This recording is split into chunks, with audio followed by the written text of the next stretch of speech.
Bienvenue dans l'interview culture. Aujourd'hui, nous accueillons un humoriste au phrasé reconnaissable entre tous.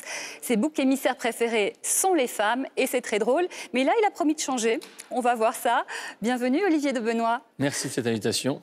Alors, vous venez nous parler de votre 5e spectacle. Son titre, c'est 040.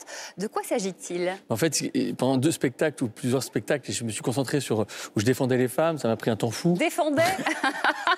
Vous avez une drôle de notion de défendre les femmes. C'est une maladresse, parfois maladroitement, mais en tout cas, le cœur y était à chaque fois. Et là, je me suis dit, il est temps de parler un peu de moi, car c'est une demande générale. Et donc, 040, c'est pour 0-40 ans. Donc, le spectacle, un peu comme des scores de tennis, est tronçonné en 3, 0-15, 15, 30, 30, 40, ce qui me permet un peu de me balader sur ces différents types d'âge. 0-15 ans, je prends tous les objets culte qu'ont bercé mon enfance, un téléphone à cadran, un magnétophone. Je fais boire du tango au public pour son plus grand plaisir, c'est vraiment une Madeleine de Proust. Puis après 15-30, c'est le bac. Puis le bac, je me prends appeler le bride d'avocat. Et enfin, après, c'est les enfants. Et puis après, la maquette artistique. Voilà, plein de sujets qui permettent d'aller dans différents endroits, d'avoir du rythme. Et voilà. Et comme le spectacle fonctionne très bien, je suis encore sur scène. Ah bah super, donc 40 ans, vous en avez même 44. C'est quoi, une thérapie, un bilan Oui, non, mais c'est pas un bilan, parce qu'en fait, c'est pas un spectacle pour les quarantenaires. Ouais. Pas, ma vie en tant que telle n'a aucun intérêt, c'est juste un prétexte pour pouvoir aller ailleurs. Et je trouvais qu'à 40 ans, il y a une phrase superbe qui n'est pas de moi, hein, 40 ans est un âge cruel, parce que c'est l'âge où nous devenons ce que nous sommes. Voilà, donc à 40 ans, on se connaît soi-même, et comme voilà, du coup, on a un peu des choses à dire. Alors, du coup, vous ne vous attaquez plus aux femmes. Qu'est-ce qui se passe? Vous avez des remords? Non, justement. Je tiens à préciser, c'est un spectacle féministe, parce que jusqu'ici, je joue le rôle d'un con misogyne, donc les femmes se foutent de ma gueule à travers moi, se foutent de la gueule de tous ces cons qui sont comme ça. Donc c'est un spectacle féministe. Je suis une genre de femelle habillée. Mais c'est vrai que dans ce spectacle-là, je vais quand même au misogyne anonyme pour me soigner. Et un peu comme un alcoolique qui va aux alcooliques anonymes, il m'arrive de rechuter. Et à chaque fois d'ailleurs, je rechute. Je donne de l'argent aux femmes qui sont ce soir-là dans la salle. Et depuis le début de la tournée, il y a pas mal de femmes millionnaires. C'est pour ça dire que j'arrête, parce que je vis à crédit. Voilà. Je vous propose de regarder tout de suite ce que ça donne en extrait. 40 ans, c'est la déchéance physique. C'est vrai, si. Du coup, il y a un médicament pour tout. Par exemple, pour éviter la chute des cheveux, il y a un médicament. Le problème, c'est que ça provoque des troubles de l'érection. Comme vous pouvez le constater, j'ai fait un choix. Fin janvier 89. Je suis enfin prêt à rouler une pelle à Laetitia.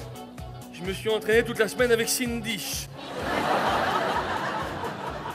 J'aime beaucoup Cindy, les labradors, c'est vraiment affectueux.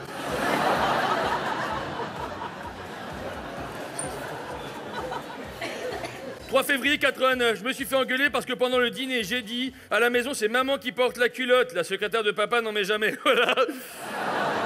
Drôle, hein. Olivier, vous ne pouvez pas vous en empêcher, hein. C'est incroyable. Je sais pas qui joue, mais je trouve ça très, très bon. Il est bon, oui. Il fallait le voir. C'est pour ça qu'on l'a choisi. Ça se passe bien sur scène, on rigole bien. C'est marrant parce que c'était la captation du spectacle et Oui. ce soir-là, je jure que c'est vrai, au bout de 20 minutes de spectacle, il y a un mec qui s'est mis à hurler « Ah !» Alors je vais le voir, je lui dis « Ça va ?» Il me dit « Oui, tout va bien, je viens de faire un cauchemar. » Ah, un homme qui... Oui. Donc non seulement il dormait, mais en plus j'ai parlé moins fort, c'est pour ça qu'on m'entend moins bien par la suite. D'accord. Donc les femmes deviennent millionnaires en venant vous voir, et puis les hommes, ils peuvent faire un petit somme. Exactement. Tout le monde est content. Les fauteuils de la Cigale sont très confortables. Alors vous vouliez être avocat à la base. Qu'est-ce qui s'est passé? Eh bien, non, mais en fait, ce qui se passe, c'est que j'ai jamais imaginé un jour d'être en face de vous, d'être humoriste. C'était quelque chose qui m'apparaissait complètement abscon. Moi, j'étais parti pour une carrière de juriste, d'avocat, et puis j'ai commencé par la magie, et j'ai senti ce virus me prendre, et j'ai eu de la chance après de faire les bonnes rencontres. Mais c'est vrai que je viens loin, parce que moi, je suis une famille d'aristos où on forme des généraux et pas des humoristes, donc ma place n'aurait jamais dû être là. Mais je suis très très heureux de faire aujourd'hui ce métier, parce que je pense que j'ai eu la chance d'avoir, je pense que j'ai le sens de l'humour. Je pense que le sens de l'humour, on l'a ou on l'a pas. C'est mieux quand on est humoriste.